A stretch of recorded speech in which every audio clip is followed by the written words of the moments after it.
त्याप्रमाणे 328व्या क्रमांकाचा आपला अभंग चालू आहे. अभंगाचं पहिलं चरण काल संपलं असं लिहित आहे. विश्वव्यापी माया तिने झाकुळली, विश्वाला व्यापून टाकणारी जी माया आहे त्या मायेनं आपली छाया झाकली, म्हणजे तिची छाया नाम सावली, म्हणजे आपल्यावर तिनं सावली पाडली. कोणी सावली पाडल्यामुळेच आपण आपल्या नादात चांगले रमलो. आपणच नाही, प्रत्येक जीव काय फायदा, त्याच्यात काही फायदा नाही, पण बेजारी मात्र खूप. कोणाची? ते जीव आहे. चिमण्या असतील, कावळे असतील, ते खोटे करणं काय, बेजारी करणं काय, ते नाना प्रकारे त्रास सोसतात जीवाला. आणि त्या लेकरायचं याचं त्याचं संगोपन करतात की नाही? बरोबर आहे. त्यांना लहान आणि लहानाचं मोठं केल्यापासून त्यांचा काही फायदा वाटत नाही, फायद्यासाठी करीतही नाही. आपण मात्र थोडं फायद्यासाठी करतो की मुलगा आपल्याला कामाला येईल असं वाटतंय की नाही? ते अंगठा टाकवी त्याची बाजू वेगळी आहे. आपण नशीब आहे त्याला काही, पण प्रत्येकाला असे अपेक्षा होते पितरांचे मनोगत असं असतच की. मातीच्या मणी व्हावा राजबिंडा, नाही काय? तुकाराम महाराज नाही म्हणे मातीच्या मणी व्हावा राजबिंडा, पण कपाळीचा धोंडा उभा टाके. आता त्याला प्रारब्ध आहे, त्याला काय करावं कपाळीचा धोंडा उभा टाकायला. पण प्रत्येक मनुष्याला आपलं लेकरू श्रीमंत व्हावं, चांगलं जगावं आणि त्यानं मला पोसावं एवढ्यावर नाही भागत. ते मला सांभाळावं, त्याच्या पाठीमागे अपेक्षा, म्हणजे मनासारखं ऐकावं अशी अपेक्षा असते. इतका तरी स्वार्थ खवायना त्याला सांभाळण्यात आहे. म्हणून तर म्हणले मायबाप स्वार्थी आहेत. मायबाप कसे? मायबाप सांभाळी ती लोभा कारणी पाळी. तुकाराम महाराज म्हणले तैसा नव्हे देवराव याचा कृपाळू स्वभाव. देवाच्या बाबतीत मायबापाच्या बाबतीत तुलना केली, म्हणजे मायबापापेक्षा देव म्हणजे तसा नाही. मायबाप सांभाळतात ते तुम्हाला लोभासाठी, लोभा कारणी पाळी ती. तैसा नव्हे देवराव याचा कृपाळू हो, ते असं म्हणले ना. ते मनासारखी न होता तर बाळकाशी मारी माता,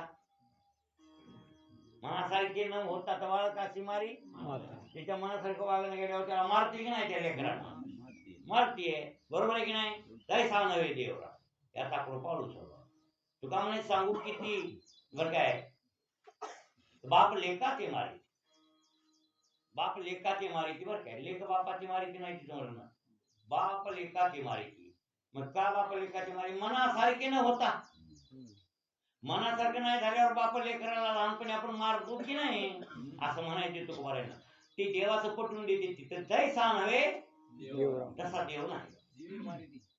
जीवे मारिती माय बापे थोडे अन्यायाच्या कोपे. हो वा, माणिकाला पाठवे बघा. आपल्या तिथं पाठवाडे खूप आहेत, नात्रवाडी की नाही? एकंदरीत स्वार्थापोटी माणसं सांभाळतात, पण त्या अंता दाखविण्याचे प्रारंभ. पण लिहा घोड्याचा काय, गाईचा काय, म्हशीचा काय, किंवा पाखराचा काय, काय स्वार्थ? ते लेकरं आपल्याला सांभाळतील असा स्वार्थ त्यांच्यात नाही. नाही ते एकदा पंख फुटली की तिकडे हे इकडे असतात. ते गाईचे गोर मोठं झालं की ते तिकडे गोर, हे गाय इकडं, दुसऱ्याच लेकराच्या नादी लागते, पुन्हा ते विसरून. मग तरी पण जोपर्यंत लेकरू लहान आहे तोपर्यंत त्याला सांगू पण कशी करते ती. अरे महाराज जीवावरून हे डुकरीने म्हणते डुकर चावलं, डुकर चावलं, डुकर उन्हांता उगं चावतच नाही. उगं चावत नाही याचा अर्थ कळलं का? ते मुद्दाम होऊन तुमच्या अंगावर येऊन चावलंय असं नाही. त्याचे ते पिल्ले असते तिथं कुठेतरी जवळपास, आणि ते पिल्ल्या येलेली डुकरी, डुकर चावत नाही, ती डुकरीन चावते. आणि तिच्या पिल्ल्याच्या जवळपास आपण जातो, तिला आपल्याला माहित नसते तिचे पिल्ले उसा कुठेतरी लपून पिल्ले केली जाते तिनं. मग तिला वाटते माझ्या लेकराला मारते, धरायला, म्हणून ती चवतळून जेव्हा पाड कातून तुमची मांडी फाडी फोडते, तुम्हाला मारण्याचा विचार करते. हे कशासाठी? सावली टाकली का नाही मायेनं? कोणाच्या डुकरीने उभी सगळ्या जीवावर टाकली आपली सावली. कोणती सावली म्हणलो काल? भ्रांतीची. आणि ती भ्रांती किती प्रकारची म्हणलो?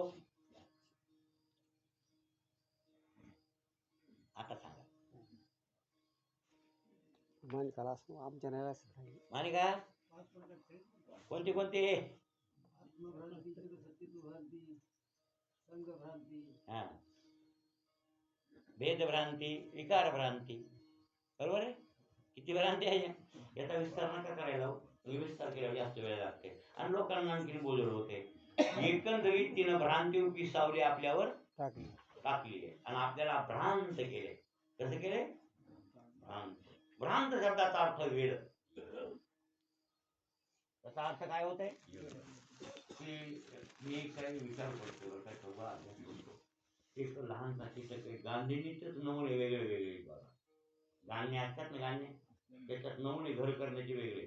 कोणत्या गाण्यावरी घर करतात ना त्या कुठे करतात तर ते असं कपटा कपटावणी करतात ते छिद्र छिद्र ते घर वेगळं. दुसऱ्या काय गाण्या माती आणि त्याचा कुंभारणी ते गोल मडक्यासारखं करतात तोंडाला त्याच्यात मला आळ्या टाकतात ती वेगळं.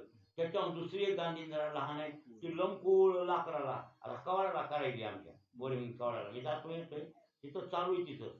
मी काय पाणीच नाही बा त्याच्या घराला असं त्या कोणाला त्या घराच्या त्या कवाडाचे हे असते ना नाही ना ते नकाशा त्याच्यात असं सुरू केलं की ना इटीच्या वर केलं बघा माती पाहिजे अशी इट भर असं गोल असं असं आमच्या अशी माती लिपीत चालली. अशी आत्ताच जाते की आत्ताच चिपळ घेऊन येते आत्ताच जाते की आत्ता किती वेळ झाली म्हणून मी बघितलं तिला सहाय्य करत काही काय साहेब मला थोडीच लावता येते मला बरं ते डिगावणी पक्क केलंय ते खाली जे वाळलं का ते असं दाबलं तर निघत नाही ते इतकं पक्क बनविती ती. त्याला करायचं असं थोडा उलट न काय असं कडक काहीतरी घ्यावं लागल तर निघल ते निघतही नाही. कशाला काढू आता तिथे काय पिले बिले असले तर मरतील किंवा तसे कशाला आपण करीत बसायचं. पण ती सारखं असं सारखं सारखं चक्रायचा काय म्हणलं बाबा येड केलं आणि हिला येड केलं तसं तर आपल्याला येड केलं आणि फळ तर काहीच नाही दिवशी मरून जाणार आहे. ती होईन असं महाराज काय बेजार मंदिराला कुठून दगड आणायला आंध्रातून काय तिला येड्यावणी वाटत असेल किंवा तुकाराम महाराज म्हणले सगळ्याला हे एकमेकाच्या येड्यावणी वाटतंय असं. आता ते बघा ना आता ती त्याच्यात काय तिचा स्वार्थ आहे का काय कोणाला ठाऊक आहे सारखं. आता एवढं इटभर मातोडं आणायला तिला एवढ्या तोंडात तिथून कुठून तरी आणणार त्या टाकीपासून कुठलं तरी मातोडं असं तोंडात गोळी अन्न बसविणं ते अन्न बसविणं आता कमाल आहे की नाही. त्याला विश्रांतीच नाही ना महाराज हाय का विश्रांती सारखी बेजारी. हे चिमण्या खोपे करताना मी बघतो ते पाला आणून टाकणं खेपाव खेपा खेपाव खेपा त्या वाऱ्यानं पडायच्या येड लागल्यावर बेजारी कळत नाही. येड लागल्यावर बेजारी कळत नाही. आता विचार करा महाराज हे डबके वरी डबके आमचं हे तर घर सगळ्याच घर आहे ना. एक आपलं थोडंच आहे महाराज. इथं वले खोपे करते पण ते वरी एक पाखरे पंढरपुराकडे पाखर गोपाळपूरला पाखरे की नाही. गोपाळपूरला पाखरे मातोड्याची खोपी केलेली ते गोपाळपूरला तुम्ही आता जाऊन बघा. विष्णुपद नाही का विष्णुपद आपली खरं त्याच्यावरती मंदिर आहे ते सिमेंटचं काँक्रीटचं त्याच्या बाहेरून असे दिवे ठेवते का आपण म्हणजे लाकडाचे तसे खोपे वरली वरी जिथं पाऊस लागत नाही तिथे केले ते मातोडे आणि त्याच्यावर त्या अंड घालतात ते पिल्लं बसतात ते पाकडे इथं बी येत आपल्या नारवाडी बकळ येते माझ्या आश्रमात दही दिसते. लहान चुलच्या नक्क्या चुलच्या आपण चुलच्या काय तरी चिमण्या तर ते इथं आधी करू लागले मातोड्याचे खोपे. पण मी तिथे खोप्याला हकारलो त्यांना आणि इथं मातोड्याचे खोपे मी नव्हतो त्यावेळेस बा येतो येणं करतो याला वाटतं इथं कोणीच नाही. मग त्या विष्णुपदाने त्याला वाटतं करावं मला सावलीत बरं कुठं जिथं पाऊस लागत नाही तिथं करते ते मातोड्यात नाही तर मातोड्यात वाहून जाईल ना पावसात. आता तेच पाकड्याने मग विचार केला असेल की मातोड्याचं करू देत नाही आपण बकेटावर पाला पाचोळा आणून करावं. पाला पाचोळा आणायली वाऱ्यानं पडायला पाला पाचोळा आणायली वाऱ्यानं पडायला पाला सुरू मग ते बकेटच काढायला बारमार म्हणून ती बकेट ती काय कोटा केल्याशिवाय राहत नाही आणि वाऱ्यानं पाचोळा पडल्याशिवाय मला कचरा रोजच. पण दम म्हणजे खेपा आहे का त्याला हाय का त्याला म्हणजे विश्रांती आहे का सारखं हे करायचं असे सगळे हे जीव ही भगवंताची ही माया हा आणि हे बेजार केली आपली झाकून दिली छाया काय झाकून दिली छाया कोणावर टाकली माय टाकली आपल्या हाय तुमच्या आहे का लय बेजारी. गोदरच पांघरून घातलंय. महाराज तिने झाकूळ आणि ही कोणती तर भ्रांती आणि भ्रांती म्हणजे एक प्रकारचं वेळ. भ्रांती या शब्दाचा अर्थ काय होतो? गावड्याला भाषेमध्ये वेळ पण नाही असं वेळ पण प्रत्येक जीवाला घालून टाकलं त्या मायेनं आणि त्याच्यामुळं त्या मायेनं पांघरून टाकल्यामुळं सावली टाकल्यामुळं सत्य म्हणजे जे विठ्ठल सत्य विठ्ठल आहे परब्रह्म आहे आणि ते भोळ्यावर गेलं. भोळ्यावर गेलं म्हणजे विसरलो आपण आपल्या चित्तातून ते वजा झालं त्याचं काही कामच राहिलं नाही त्याच्यात.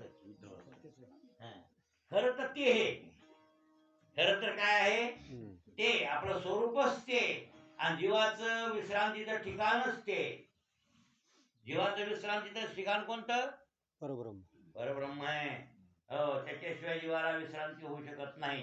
शांत झालेला जीव जर विश्रांत व्हायचा असेल तर त्याच्या पायापाशी जावं लागेल असं ते पण ते असं असणार परब्रह्म ते भोळ्यावर गेलं. सत्य गेले सत्य भोळ्यावर गेलं आणि असत्याची झाली नाही अविद्येची चाली थोडी. अविद्येची वर काय अविद्या हिची चाल आणि थोडी झाली म्हणजे हिचा वेग वाढला असा इकडचा अर्थ लावायचा. पण अविद्येची झाली थोडी असा एक शब्द आहे. ते अविद्येची झाली थोडी म्हणजे अविद्येचा बळजावपणा अविद्या मोठी झाली अविद्या. खरी अविद्या अविद्या नाही विद्यमान नसल्यामुळेच अविद्या नाव आहे. पण भानगड ही आहे की तिनं आवरण टाकल्यामुळे ती सत्य वाटायला लागलेली आपल्याला. ती स्वतःच म्हणते ज्ञानेश्वर महाराजांनी सिद्धांतवादात अविद्येच्या वर्णनाच्या बाबतीत त्यांनी असं सांगितलं की अविद्यात म्हणायली म्हणले की मी विद्यमान नाही. अविद्या येणे नावे मी विद्यमानशी नव्हे ऐशी अविद्याचे स्वभाव सांगत होते. ज्ञानेश्वर महाराज म्हणले अविद्या स्वतःच्या शब्दातून सांगायली की अमृतानुभवामध्ये म्हणले माऊली तर मी विद्यमानशी नव्हे मी विद्यमानच नाही म्हणले. म्हणूनच मी अविद्या म्हणजे विद्येचा अभाव असं बोलायली म्हणले. ती मी विद्यमानच नाही असं म्हणायली म्हणले. पण तुमच्या लक्षात येणार आता त्यांना तिथं सिद्धांतवादात म्हणायचे. पण आता ती असेल त्यांना म्हणजे नसेल त्यांना नसेल पण आम्हाला आहे ना कोण अविद्या. आणि ती अविद्या शास्त्रामध्ये बरं काय दोन प्रकारचे सांगितले. आमच्या ध्वनितार्थात विचारसागरात प्यालेले आहे. ध्वनितार्थात की स्थूल अविद्या मूळ अविद्या पण ध्वनितार्थात आहे तिथं वर्णन. स्पष्टीकरण रूपानं तिथं वर्णन नाही. त्याचं स्पष्टीकरण रूपानं वर्णन अन्य ग्रंथामध्ये आहे ते आढळतं. बरं स्थूल अविद्या आणि मूळ अविद्या अविद्येचे भाग किती झाले? दोन भाग झाले की नाही? मग दोन भाग झाले. तिला स्थूल अविद्या का म्हणायचं? जड पदार्थाच्या आश्रित राहून घटाधिक पदार्थ आहेत ना त्यांच्या आश्रयाला राहून त्या पदार्थाचा बर काय आणि परिणाम करून दाखविते. त्या पदार्थाचा काय करून दाखविते? परिणाम करून दाखविते. तर ती स्थूल अविद्या कोणत्याही पदार्थाला आश्रित असते ती स्थूल अविद्या. आणि मूळ अविद्या की आत्म्याला आणि ब्रह्माला आच्छादन शुद्ध ब्रह्म आणि जीवात्मा. जीवात्मा शुद्ध ब्रह्म. बरं शुद्ध ब्रह्म ब्रह्मचैतन्य जीव चैतन्य असं गृहीत धरा. या दोघांनाही आच्छादन करते ती मूळ अविद्या. आणि स्थूल अविद्या ती आहे की अशा पदार्थांना राहते. बरं ती परिणाम करते पण सविकार परिणामामध्ये दोन भाग आहेत. तुमच्या ऐकण्यात नसतील हे काय ऐकण्यात तुमच्या सविकार परिणाम निर्विकार परिणाम नाही आव तुमच्या कवा ऐकण्यात नसेल ना. त्याचा अर्थ समजून सांगतो तुम्हाला थोडक्यात तोडीला. सविकार परिणाम जसं दह्यापासून दूध आहे बरोबर आहे ना. दह्यापासून काय होतंय? नाही दुधापासून दही. मग दुधापासून दही होतंय तर त्या दुधाचा परिणाम दही. पण सविकार का निर्विकार हे लक्षात घेतलं पाहिजे. बरोबर आहे ना. मग मातीपासून घट होते हे सविकार का निर्विकार परिणाम? हा कशाचा विकार, काय विकार झाला त्याच्यात? काय मातीचं काय काय झालं? कुठं काय?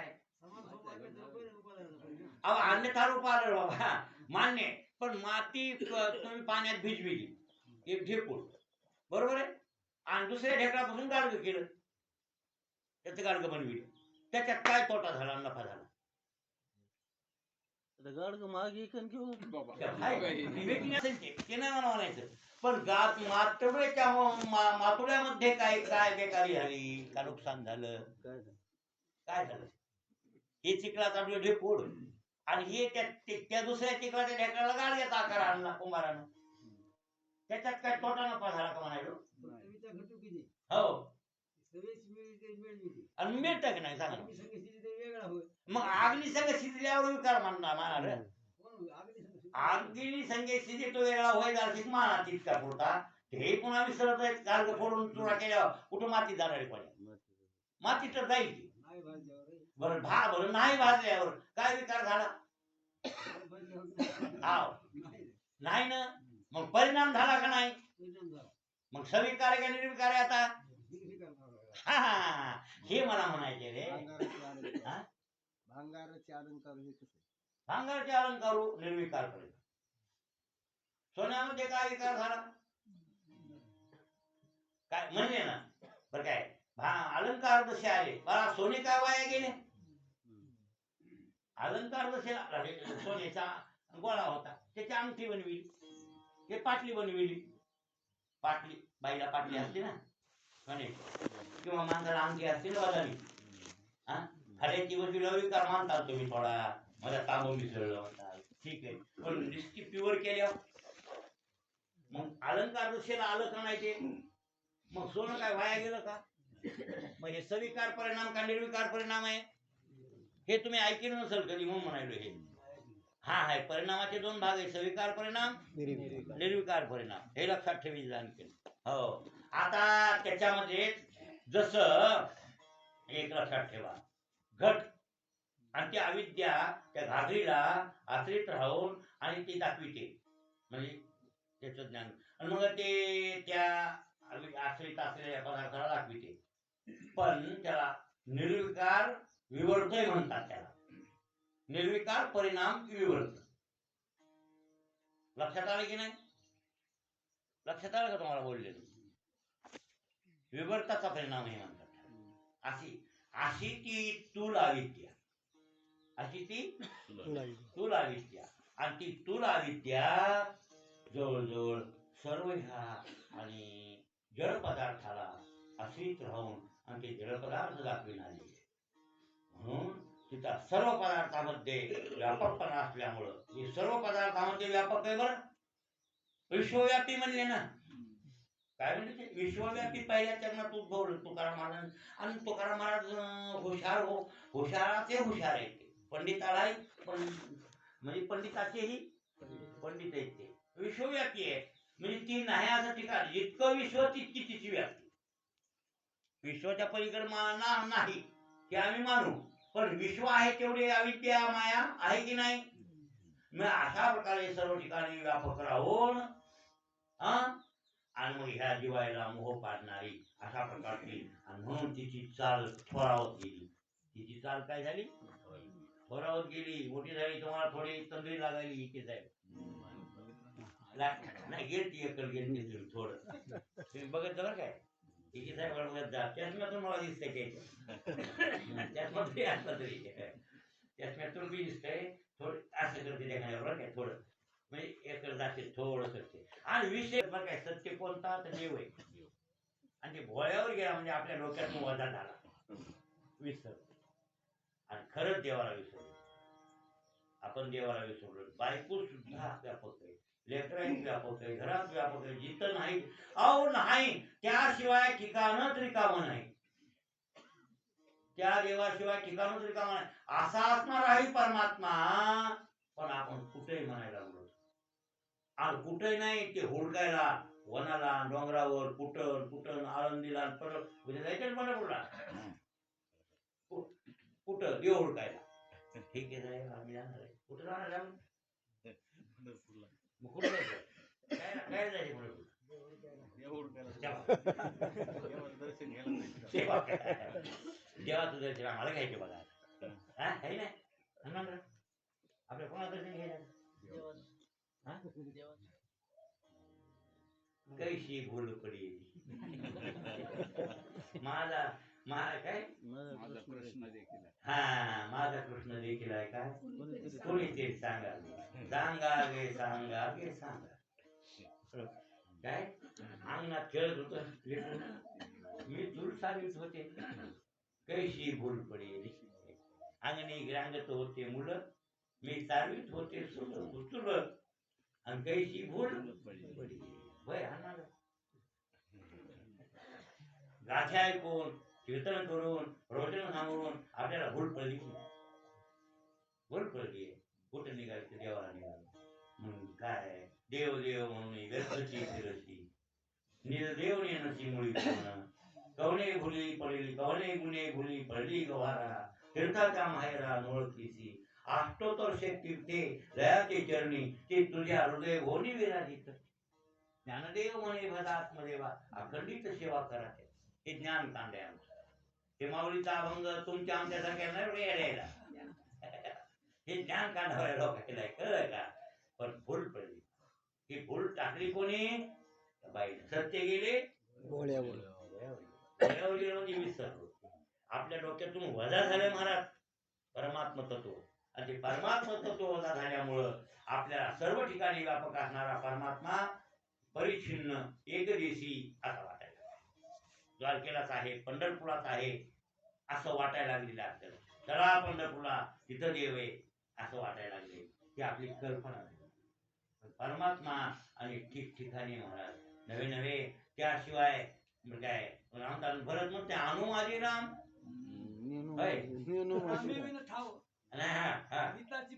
नाही वा आणू माझे राम हा इतकं म्हणल्यावर तू ते गवतावरी किडे कसे मारतोस ते याच्यावर कापसावर किडे जाणून बुजून कसा मारतोस मग ते किडे आहेत नाही का ते तर ओपन चैतन्य जंगम चैतन्य ना किडे असं तरी हे व्यापक कुठेतरी चैतन्य आहे नाही असं नाही बरं काय पण सामान्य चैतन्य आहे ते तर विशेष चैतन्य आहे ना पण याची भ्रांती काय करायचे मी त्या गांधीचा विचार करतोय ना त्या गांधीवर बी अभ्यास कितीतरी मातुड आणून रचायली इतकीच्या वर केले हो मला दाखवतो कवाडावर आणि चालूच आहे आता मी झोपत कवा घेते कोणास ठाऊक काय मी काय मोडले नाही मोडणार बी नाही तुला काय करायचं सगळं कवाड मातुड्यानं बरोबर काय आहे रे तिचे पिले काय झालं पुन्हा बघून येऊ इतके पिले त्याला छिद्र बी ठेवणार होती ना पाडती पुन्हा पाडती असं आहे का हा छिद्राशी कशी दिला मग काय वगैरे कमी कशी येते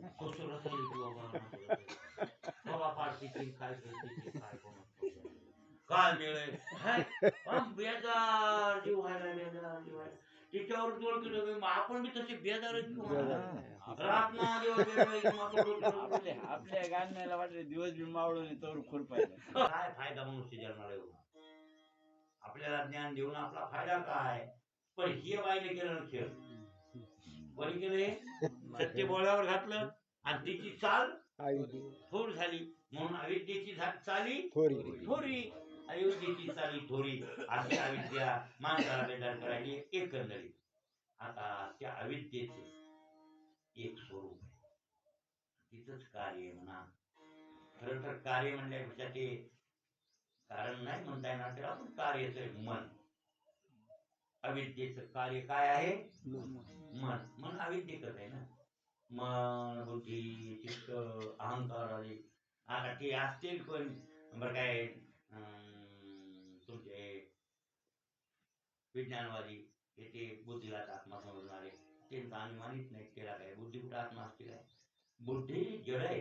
मन जड आहे चित्त जड आहे अहंकार जड आहे आणि जड पदार्थ अविद्या कार्य आहे अविद्या रूप आहेत म्हणलं तरी काय वावग नाही असं हे मन आहे आणि ह्याला बंधन आपण आपल्याला केलं त्या अविद्या कार्य मनानं आपल्याला आपण बंद करून बसलोय.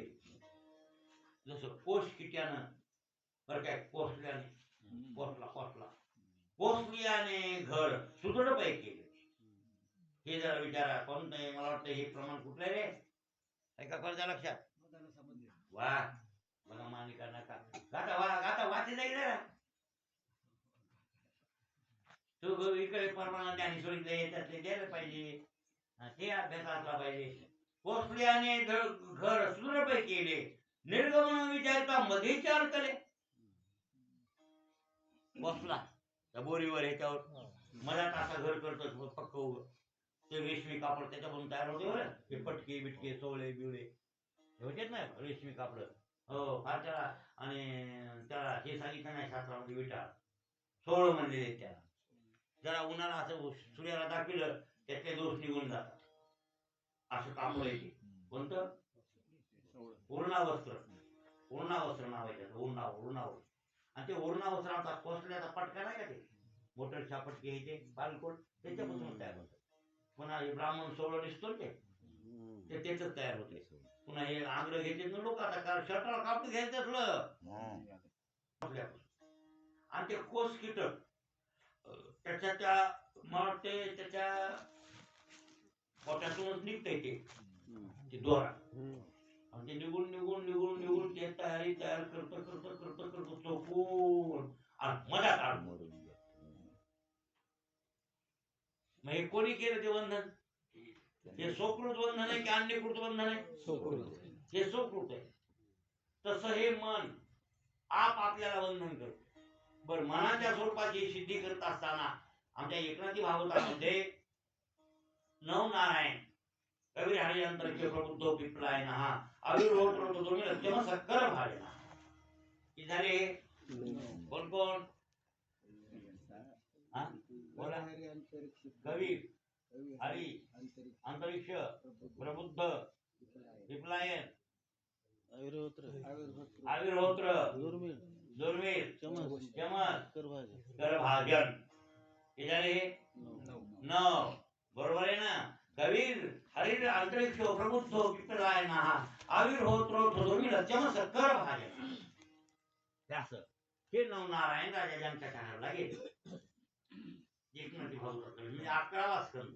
श्रीमद भागवताचा 11वा स्कंद. मला वाटतंय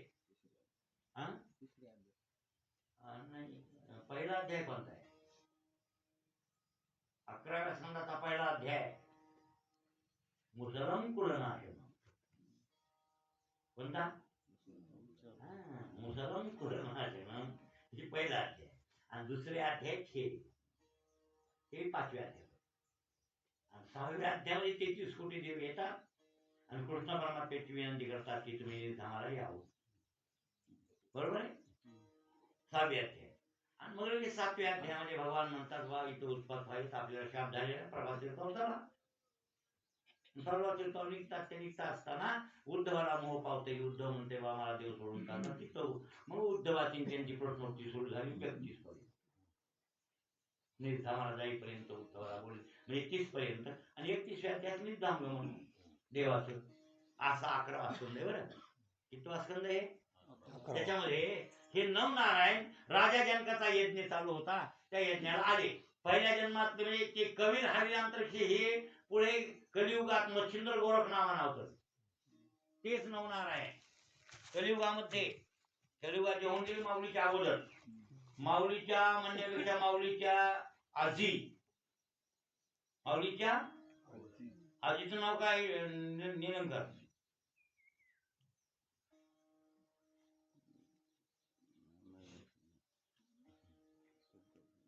त्याच्या लक्षात नाही म्हणलं हे विष्णूच्या असेल. मीराबाई. हो मीराबाई नाही का म्हणायलाच का खरं आहे हे बोल. खरंच वाटायला. पक्क सांगत जा. विठ्ठल पंताच्या बापाचं नाव काय? गोविंद पंत. आणि त्याच्या बायकोचं मीराबाई. मीराबाईचे. मग ज्ञानोबराची कोण झाली ती? आजी. आजी. तिचे गुरु कोण?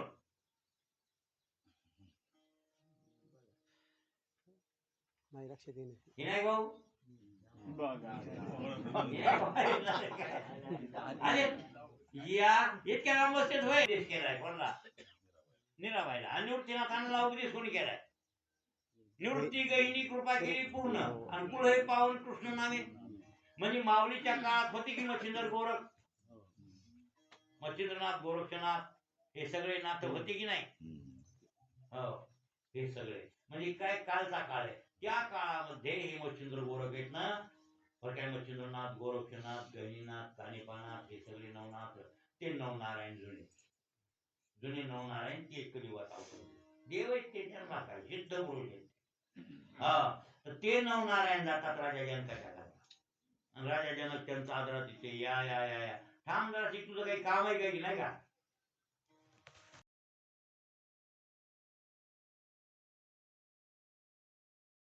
हो लावते, थोडं 2 मिनिटं थांब, 2 मिनिटात थांब, 5 मिनिटं. आणि आले राजा जनकाने त्यांची षोडशोपचारे पूजा केली संतांची. ते संत आहेत बिचारी, योगी आहेत. बसले नवनारायण, राजा जनकाने हात जोडले. राजा जनक हात जोडून परामर्श ठेवतो, भगवान माझ्या घरला तुका म्हणे मद न घरता सेवा पूर्व पुण्य ठेवा वडवला तुम्ही माझ्या घरला. राजा जनकाकडे चांगले चांगले महात्मे येत होते का? ते तसा माणूस पारमार्थिक होता. माणूस म्हणायला माणूस होता पण देवच होता, मुक्त होता. आणि म्हणून चांगले चांगले लोक ओळखले. कवी नारायण मच्छिंद्र आहे, कलियुगातला जे जुना कवी ते कलियुगात मच्छिंद्र, जुना हरी ते गोरक्षनाथ असं समजितात. हे नवनारायण जुने ते पुन्हा अवतरले. पण आपल्याला ते नाही. तिथं राजा जनकानं प्रश्न केला, काय माया म्हणजे काय? ते कवी नारायण तिथं म्हणलेले, राया माया तू म्हणशी कोण? तुझी कल्पना ती मायाला. तू माया मला विचारतोस ना, माया नावाचा काही पदार्थ वेगळा आहे असं काही समजून कल्पना. ज्ञानेश्वर महाराजांनी ती कल्पना, आणि ती कल्पना म्हणजे तिचं कार्य मायेचं कल्पना, आणि कल्पना म्हणजे मन. कल्पना म्हणजे काय? हो, संकल्प आणि विकल्प या 2 तत्वाशिवाय त्याची सिद्धीच होऊ शकत. काल्पनिक आहे मन. वाया मन हे नाव एरवी कल्पना दिसावेव लया संगे जीव जशा वस्तू. वस्तूला त्या सत्याला जीव जसे कोणी आणलं म्हणा, लया संगे जीव जशा वस्तू. वस्तू नाम परब्रह्म सत्य विठ्ठल. त्या परब्रह्माला जीव दशेला कोणी आणलंय? त्या मनानं आणलंय. लया संगे जीव जशा वस्तू. हो, असं मन कल्पनात्मक आहे. कसं आहे? आणि वशिष्ठ ऋषींनी ते सांगितलं की योग वासिष्ठामध्ये मन काय काय जड आहे, चेतन आहे काय? न जड न चेतन प्रोत्थित म्हणा. जडाजड दोषामध्ये स्वसंकल्पात्मक म्हणजे कल्पनाच आहे. मन काय? कल्पना आहे. मन म्हणजे कल्पना अविद्या, त्याने झाला जीव. हो ना, आहे ना वागा. जीव दशेला त्यानंच आणलं. मग अविद्या कल्पना, कल्पना अविद्या माया अज्ञान त्या एकाच तत्वाचे वेगळे वेगळे नाव झाले, कार्य परत आले. कळलं? आणि त्याचं स्वरूप हे मन आहे आपलं. आपलं मन बी माईकच आहे ना. मन कसं आहे? माईक आहे, काल्पनिक आहे, आणि ते अविद्येचं कार्य आहे. आणि ते असं असल्यामुळं असं तसं तर ते आपण आपल्यालाच बंधन करून ठेवले. हा, म्हणूनच कृष्ण परमात्म्याला म्हणावं लागले, आत्मैव ह्यात्मनो बंधुर रात्मैव पुरात्मना. हा बंधुर आत्मात्मनस्तस्य येन आत्मैव आत्मनाजितः. या श्लोकाचा विचार तुम्ही घरी जाऊन आपल्या ज्ञानेश्वरात करा, म्हणजे तुमच्यासाठी हे श्लोक नाही वाचता आला, अर्थ नाही कळाला, नका कळू द्या. त्याच्यावर ओव्या येतात सव्वा बघा. मग ते वाचून आण बरं, मला सांग बरं त्याचा अर्थ काय व्हायला ते.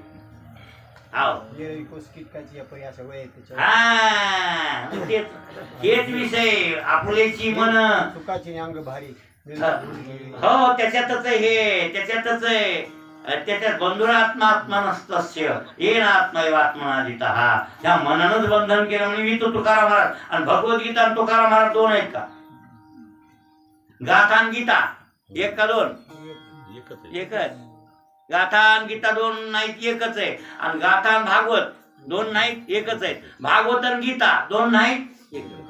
म्हणजे भागवत काय, गाथा काय आणि गीता काय. गीता म्हणजे ज्ञानेश्वरी, गीता आणि ज्ञानेश्वरी ती फक्त संस्कृत भाषा. ही कोणती भाषा?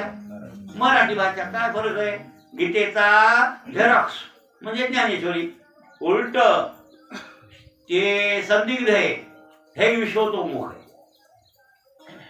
ही भगवद्गीता संदिग्ध आहे. संदिग्ध म्हणजे संस्कृत मध्ये असल्यामुळं आणि सर्वांना ते कळण्यासारखं नाहीये. लक्षात आलं की नाही? तसं संदिग्ध तेही नाही, विस्तारपूर्वकच आहे, तरी पण त्याला संदिग्ध. आणि त्या संदिग्ध असणाऱ्यांना दृष्टांत देऊन आमच्या ज्ञानेश्वर महाराजांनी विश्वतोमुख केलं आणि स्वभाषेत आणलं, त्या लोकांच्या भाषेत म्हणजे मराठी भाषेत आणलं, मराठी भाषिकांसाठी.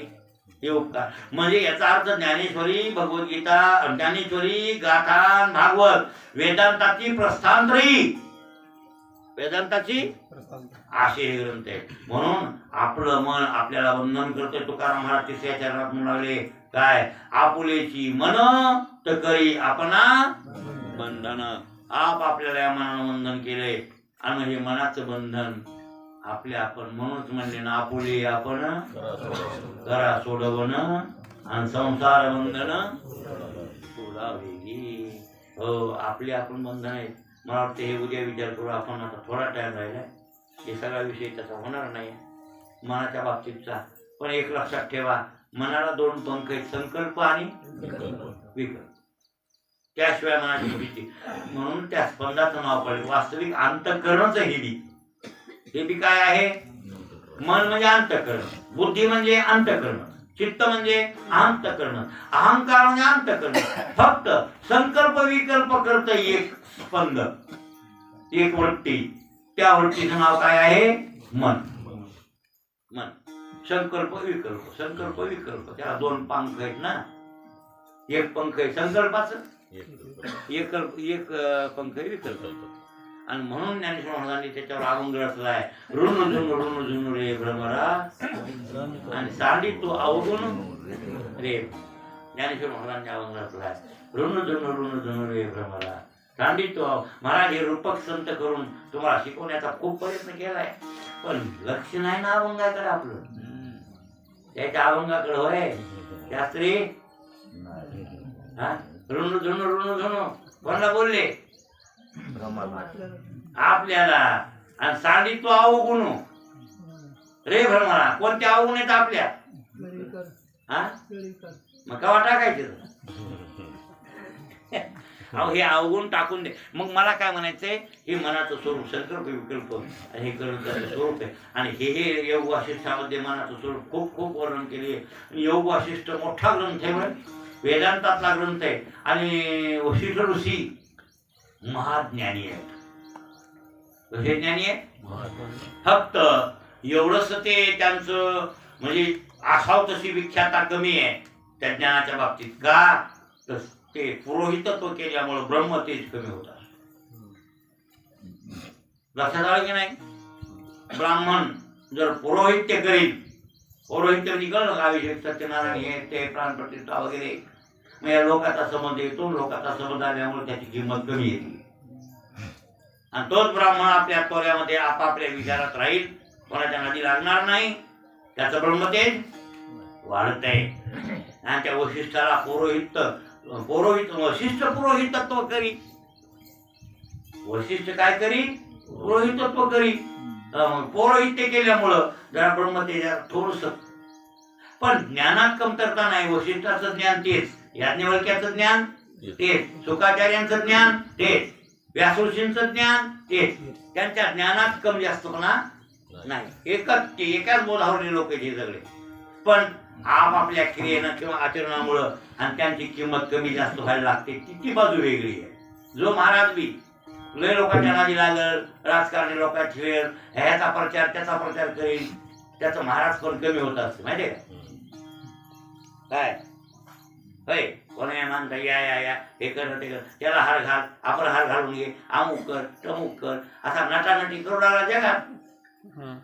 त्याचं तेच काय होतंय? कमी होता की नाही? हेच आहे. आमदाराच्या गाडीत बसायचं, खासदाराच्या गाडीत बसायचं, तरी बोंबलत प्रचार त्याला करायला. वाटतंय मी मोठा झालो, त्याला वाटतं मी मोठा झालो. कमी होतोय बा. कमी होतंय की किंमत. आता मारुतराव महाराजांची किंमत काय होती, किती नावाचा त्यांचा ग्रंथ आहे. काय ज्ञानानं संपन्न आहे महाराज, कोणालाही बोध करू शकतात. रामासारख्याला बोध केला त्यांनी, स्वतः भगवान परमात्मा अवतीर्ण झाला राम नावानं, त्यालाही बोध केला वशिष्ठ गुरुजींनी. असे वशिष्ठ गुरुजी महाज्ञानी आहेत, त्यांनी मनाचं सोडून पुष्कळ वर्णन करून टाकलेले. पुष्कळ योग वाशिष्ठामध्ये असं खूप वर्णन मनाचं केलं. पण मन नावाची वस्तू शरीराच्या आत आहे का बाहेर आहे, स्थूल आहे की सूक्ष्म आहे, अणु की बृहत आहे, जड आहे की चेतन आहे, असे प्रश्न होते रामाचे. हे प्रश्न कोणी केलेले, रामानं. आणि रामानं प्रश्न विचारावे, वशिष्ठानं उत्तर द्यावे. कधी कधी तर रामानं ते बरं काय मानलंच नाही ते याच्या बाबतीत. तर मग शेवटी वशिष्ठ गुरुजी म्हणले, वा तुला मायेच्या बाबतीत मी सांगत असताना तिथं हात टेक, कारण काय तिची सिद्धीच होत नाही, तुम्ही काय म्हणून किती सांगू तुला, ते काय पदार्थच नाही, तर त्याचं वर्णन तर मी काय म्हणू, तात्पुरतं थांब, मग पुन्हा मी आणखीन तुला सांगतो असं म्हणले तिथं. आणि पुन्हा परिणामवादातून सांगून पुन्हा आणखीन विवर्तात आणलं, पुन्हा अजातवादात आणलं. असे वशिष्ठ गुरुजी बोध करण्यात हुशार आहेत. म्हणजे आधी ते परिणामवादच सांगावं लागला पण रामाला सुद्धा, म्हणजे जगत आहे कसं हे पटवून द्यावं लागलं. असे वशिष्ठ गुरुजी महाज्ञानी आहेत. त्यांनी सुद्धा मनाची सिद्धी करत असताना मन नावाची काही वस्तू किंवा पदार्थ असा काही म्हणले आणि स्पष्ट रूपानं सांगण्यासारखा त्यांना जास्तीत जास्त रूप कल्पनेपेक्षा काही देता येणार नाही. पण ही कल्पना म्हणजेच अविद्या. अविद्या म्हणजे कल्पना, कल्पना म्हणजेच मन, आणि मन म्हणजे आता मन अविद्येहून वेगळं आहे का, नाही, एकच ठरलं. मग ह्या मनानं बरं काय अविद्यारूपी बाईनं मनरूपी मुसळ हातात घेतलं आणि आपली बेजारी केली. हो, आणि आपल्याला बंधन करून टाकले. ते उद्याच्या बंधनाचा विचार करू बरं काय. बरं आपुलेची मन तरी करी आपण, होय ठीक आहे साहेब.